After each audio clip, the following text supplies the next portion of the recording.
Hello everyone, welcome to my channel and video. I am Alif.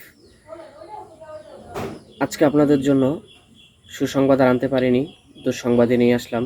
কি করার, যেহেতু আমি আগের ভিডিওতে আপনাদেরকে বলছিলাম যে সৌদির ভিসা যদি সত্যি সত্যি বন্ধ হয়ে থাকে তো এটা নিয়েও আমি একটা ভিডিও করব এবং আপনাদেরকে জানিয়ে দেব।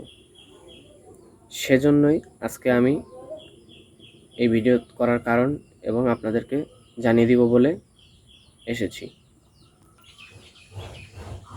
তো দুঃসংবাদটাই শুনিয়ে দেই, সেটা হচ্ছে যে সৌদির ভিসা বাংলাদেশিদের জন্য বন্ধ হয়েই গেল। তো এটা যে শুধু বাংলাদেশিদের জন্য হয়েছে বিষয়টা কিন্তু এমন না। এটা গুগল আপনি যেখানেই সার্চ দেন না কেন দেখতে পারবেন যে শুধু বাংলাদেশ না, বাংলাদেশ সহ আরও মোটমাট 14 কান্ট্রি, 14টি দেশ এটার সাথে যুক্ত আছে, যেই 14টি দেশের জন্য সৌদি ওয়ার্ক ভিসা ব্লক করে দিছে।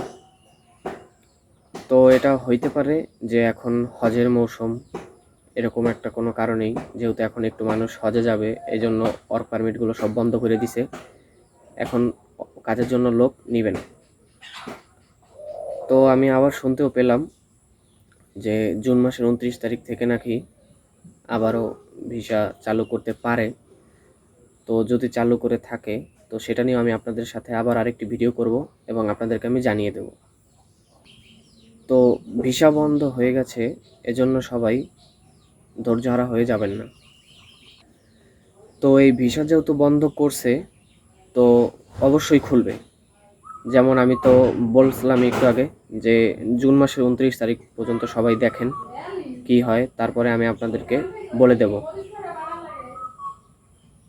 জুন মাসের 29 তারিখে যদি শিওর খুলে থাকে ভিসা এবং সেটা জানিয়ে দেওয়া হয় তাহলে আমি সেটা নিয়ে একটা ভিডিও করব।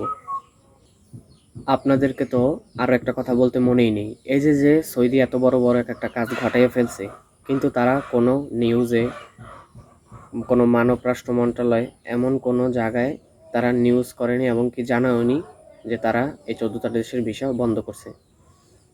এটা যারা যারা ভালোভাবে কাজ করতে জানে, এমনকি যারা এই সমস্ত নিয়ে পইরা আছে বড় বড় লোকেরা, তারাই একমাত্র এই সমস্ত ইনফরমেশন জানতে পারছে।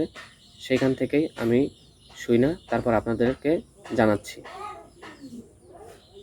তো ধৈর্য হারার কিছু নেই, সবাই ধৈর্য ধরে বসে থাকেন, কিন্তু কোনো দরবেশ, কোনো পীর সাহেবের কথায় কেউ কোনো জায়গায় টাকা জমা দিবেন না এবং টাকা জমা দিয়ে তারপর মাথায় হাত দিবেন না যে ভাই কিসের জন্য টাকাটা দিছি বলেন, টাকাটা দিয়ে এখন আমি ধরা খেয়ে গেলাম। এরকম কোনো ভুল যেন কেউ না করেন। তো ধৈর্য ধরে অপেক্ষা করেন, যখন ভিসা খুলবে সবাই যাইতে পারবেন, কোনো সমস্যা নেই, একটু ধৈর্য ধরে বসে থাকেন।